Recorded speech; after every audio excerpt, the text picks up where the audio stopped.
Au nom du Père et du Fils et du Saint-Esprit, ainsi soit-il. Mes bien chers frères, saint Paul, dans l'épître aux Galates d'aujourd'hui, s'adresse à ceux qui écoutent la catéchèse et les exhorte à un lien à celui qui leur donne la catéchèse. Dans la traduction française du lectionnaire officiel, la phrase est exprimée ainsi, que celui qu'on instruit de la parole fasse part de ses biens à celui qui l'instruit. Mais le latin contient le verbe catechizare, catéchiser. Il y a le catechizans et le catechizatum, celui qui est catéchisé et celui qui catéchise. Ce rapport entre le donateur de la parole de Dieu, celui qui la transmet et celui qui la reçoit.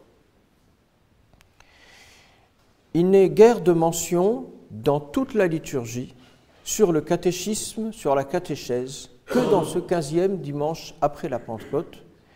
Et il est vrai que c'est un souci permanent du prêtre que de transmettre la catéchèse, c'est-à-dire la prédication de la parole de Dieu, l'annonce de l'Évangile, le catéchisme étant la catéchèse pour les enfants, d'une part, et le livre qui accompagne la catéchèse pour les enfants, d'autre part. On dit qu'un enfant va au catéchisme quand il va à la catéchèse pour les enfants, et on dit qu'il a un catéchisme quand il détient un livre dans lequel est contenue la catéchèse pour les enfants. Cette catéchèse, mes bien chers frères, le prêtre doit la donner, et il la donne dans diverses circonstances. Saint François de Sales réunissait les jeunes enfants à l'église. Le grand Gerson, un théologien de tout premier ordre dans l'histoire de l'Église, n'avait pas peur de drainer les enfants autour de lui pour leur apprendre le b.a.-ba de la foi chrétienne. Et l'une des occasions de catéchiser, c'est le sermon. Qu'est-ce que c'est qu'un sermon ? Le sermon est un mot générique pour désigner le prêche, qui en est un synonyme, c'est-à-dire les quelques mots que le prêtre adresse le dimanche après l'Évangile. On l'appelle sermon, et dans ce genre sont groupées différentes sortes de sermons. Bien sûr que dans un sens dérivé, le mot sermon est venu à signifier un sermon particulier, celui qui entretient de la morale, et c'est pour ça qu'on dit « le prêtre m'a sermonné » ou bien « mon papa m'a sermonné » ou bien « ma maman m'a sermonné ».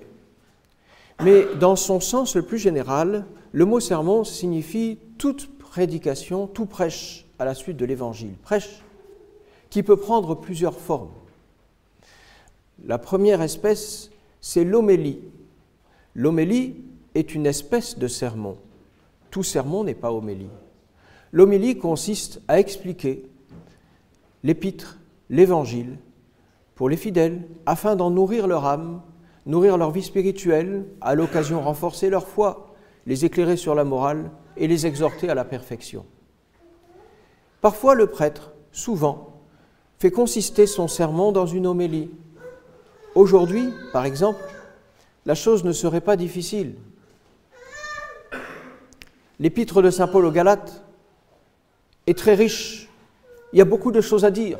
Il nous dit qu'il faut se supporter les uns les autres, se corriger les uns les autres, rester dans l'humilité, qu'il ne suffit pas d'avoir la grâce, mais qu'il faut vivre de la grâce, qu'il faut persévérer jusqu'au bout.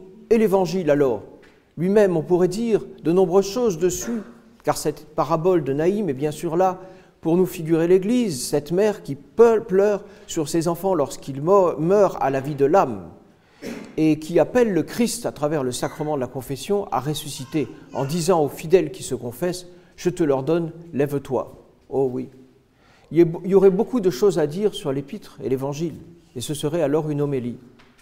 Un deuxième genre de sermon, c'est le panégérique, ce que mutatis mutandis, je m'apprête à faire pour dimanche prochain, qui consiste à parler d'un saint, un grand personnage de l'Église, et à mettre en exergue à mettre au pinacle sa figure, sa mémoire, sa sainteté, pour nous inviter à l'imitation. Mais il y a aussi d'autres genres de sermons, comme les discours de circonstance que l'on fait avant les mariages, et l'un de ces genres, c'est le prône. Le prône, précisément, est l'occasion pour le prêtre de reprendre cette pratique dont je vous parlais tout à l'heure de la catéchèse. Le prône, ça n'est rien d'autre que de la catéchèse en sermon. Et il fut un temps, cela vous a été dit plusieurs fois ici, mais ce qui n'est pas répété, on ne le retient pas. Il fut un temps où tous les prêtres, ou quasiment tous les prêtres en France, commençaient leur prédication par un prône ou la résumaient à cela. Prône qui était composé le moins souvent par eux-mêmes, le plus souvent par l'évêque. Et lorsque l'évêque écrivait un texte de circonstance, un mandement de carême ou une lettre spéciale à ses ouailles, le prêtre était chargé, en guise de prône, de lire le texte de l'évêque. Il n'en fallait pas beaucoup longtemps pour préparer la prédication de ce prêtre. Et le prône était donc le moyen de catéchiser, c'est-à-dire de rappeler les principales vérités de la foi. Si aujourd'hui j'avais voulu vous faire un prône, qu'est-ce que j'aurais pu dire ? J'aurais pu choisir n'importe quel sujet de la foi, de la morale et de la liturgie. J'aurais pu prendre, par exemple, les commandements de l'Église. Et à cette occasion, vous vous seriez rendu compte que oui, le prêtre a besoin de me catéchiser, et que même si j'ai passé le temps du petit catéchisme rouge, je suis bien loin d'avoir maintenu les connaissances que j'avais. Je vous demanderai, à qui s'adressent les commandements de l'Église ? Et sauriez-vous me répondre ? Sauriez-vous dire qu'ils ne s'adressent qu'à ceux qui sont dans l'Église, et donc qui sont baptisés, et qui ne s'imposent pas aux autres ? Je vous demanderai combien il y a de commandements dans l'Église. Et peut-être seriez-vous embêté en ne sachant pas les compter, et vous auriez raison, parce que leur nombre varie selon les auteurs. Et ensuite, je vous demanderai de les réciter, même si le nombre est encore avoisinant. Et là, peut-être seriez-vous un peu gêné aux entournures, et commenceriez-vous à regarder ailleurs. Oui, combien y a-t-il de commandements de l'Église, et quels sont-ils ? Alors je vous rappellerai, ce serait ça le prône, que le premier commandement de l'Église consiste à se rendre à la messe tous les dimanches et toutes les fêtes d'obligation. Mais aussitôt, le prêtre rebondirait et dirait « Savez-vous combien il y a de messes d'obligation, de fêtes d'obligation dans l'Église universelle ? 10. Pouvez-vous les réciter ?» Et pour la France, ces 10 qui ont été restreints à 4 par l'indulte du cardinal Caprara sous Napoléon Bonaparte, quels sont ces 4 ? Et ensuite, sauriez-vous répondre à la question « Est-il indifférent d'assister à la messe de 10h30 ou de 9h ?» Et cela vous paraîtrait indifférent. Et vous diriez « Moi, je préfère 9h, moi, je préfère 10h30 », alors que la réponse du catéchisme est différente. Dans le catéchisme, il est précisé qu'il y a plusieurs sortes de messes le dimanche et que la messe, celle de 10h30 dans cette chapelle, la messe appelée paroissiale, messe chantée, n'est pas la même que les autres. Que les autres, on peut y assister, mais qu'il ne s'agit pas d'y assister régulièrement. Il y a même eu des diocèses dans lesquels les évêques avaient fait des préceptes de droit ecclésiastique demandant à leurs fidèles d'assister à la messe paroissiale, pas n'importe laquelle. S'ils voulaient venir à la première messe du dimanche matin, celle tôt, où l'on peut communier en ne prolongeant pas trop le jeûne, car alors le jeûne était avant minuit, s'ils le souhaitaient, ils le pouvaient. Mais d'avoir assisté à la première messe dite de communion ne les dispensait pas d'assister à la deuxième messe, car il fallait, disaient les curés, assister à la messe paroissiale, c'est-à-dire la messe de paroisse, messe chantée, messe dans laquelle des avis étaient donnés qui ne l'étaient pas à la messe précédente, et puis aussi, c'était le moyen pour les prêtres de rassembler leurs ouailles, de faire vraiment une communauté. Bien sûr, aujourd'hui, au moins dans certains endroits, cet objectif est impossible à atteindre. Comment voulez-vous rassembler, par exemple, toute la paroisse de Saint-Nicolas le dimanche à 10h30 aussi? Il y a des églises dans lesquelles on a fait plusieurs messes paroissiales. Mais l'idée était là, c'est « j'appartiens à une communauté ». Le saviez-vous, cela, mes bien chers frères? Le prône vous rappellerait aussi le deuxième commandement de l'Église, qui est de communier à Pâques et auquel on associe la confession annuelle. Et le prêtre aurait demandé à quel moment doit-on faire sa confession annuelle? Et il y a fort à parier que beaucoup de fidèles auraient répondu « Mais bien sûr, on doit faire la confession annuelle en même temps que la communion pascale, puisqu'il faut se confesser juste avant de communier. » Et le prêtre les aurait corrigés en leur disant « Non, pas du tout. Le précepte de la confession couvre toute l'année.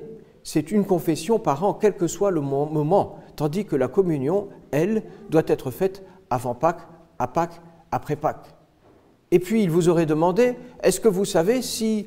en faisant une mauvaise confession, c'est-à-dire une confession dans laquelle on n'est pas pardonné de ses péchés, parce qu'on ne les a pas tous accusés, parce qu'on est resté attaché à eux, parce que le prêtre n'a pas voulu nous donner l'absolution, ou parce qu'on a fait une confession sacrilège et que le prêtre a quand même donné l'absolution mais qu'on ne l'a pas reçue parce qu'on n'avait pas la contrition, eh bien, est-ce que par une mauvaise confession, on satisfaisait au précepte? Est-ce qu'il est vrai que l'on a fait sa confession annuelle si l'on s'est confessé sans vraie absolution? Eh bien non. La confession annuelle, pour être valide, demande cela. Et puis le prêtre vous dirait ensuite quels sont les autres commandements de l'Église. Peut-être sauriez-vous ajouter que le jeûne et l'abstinence en font partie. Jeûne et abstinence sur lequel je ne m'étendrai pas puisqu'on en parle tous les ans au moment du carême. Et enfin, les 2 derniers commandements de l'Église que certains auteurs ajoutent, d'autres pas. Le premier, ne pas se marier solennellement à certaines époques. Il est vrai que le mariage avec solennité ne doit pas être fait à certaines époques comme le carême. Il n'est pas interdit de se marier, mais pas de façon solennelle. Et surtout, le précepte qui parfois est ajouté, parfois pas, de l'Église, qui consiste à payer le denier du culte pour entretenir le prêtre dans ses besoins personnels, devoirs graves, et à contribuer aux frais du culte par la quête le dimanche. Alors, mes bien chers frères, c'est ainsi que se faisait le prône. Bien sûr que le prêtre s'étendait plus.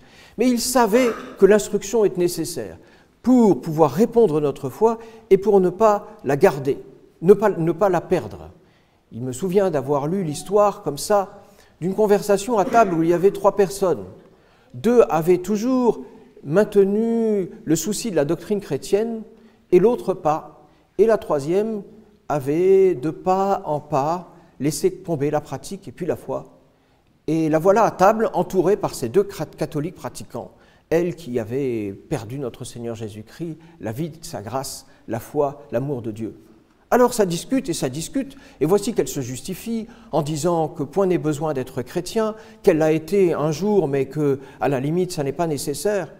Et à son voisin de gauche lui dit « Mais si vous n'êtes plus chrétien, c'est parce que vous n'avez pas eu une instruction suffisante. Si vous aviez eu une foi nourrie de la connaissance du catéchisme et de la doctrine, vous n'auriez pas quitté la foi. Mais si, bien sûr que j'ai une connaissance du catéchisme. Qu'est-ce que vous me chantez là? Vous ne me connaissez pas. Je connais bien ma religion. » Le compagnon de droite se taisait et attendait. Et voici que celui de gauche lance la question suivante. Puisque vous dites que vous connaissez votre catéchisme, allez, dites-moi, d'où nous vient le Notre Père, la prière dominicale, que vous avez peut-être récitée dans votre enfance? Qui l'a composée?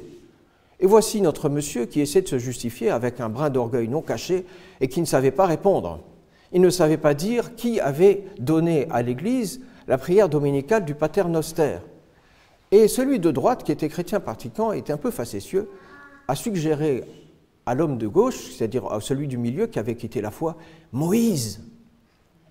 Et voici notre pauvre apostat qui, pour garder face, dit à celui de gauche, « Mais je le sais qui a composé le pater, c'est Moïse, évidemment !» Voilà, mes bien chers frères, à quoi mène le peu de doctrine chrétienne. Alors vous comprenez pourquoi, de temps en temps, le prêtre utilise la parole qui lui est donnée, le prêche, pour enseigner les prônes. Vous aurez des prônes pendant l'année, mes bien chers frères, vous savez que parfois j'en donne, et c'est nécessaire pour nourrir notre foi. Oui, comme le dit saint Paul, que celui qui catéchise, ainsi soit-il. Au nom du Père et du Fils et du Saint-Esprit, ainsi soit-il.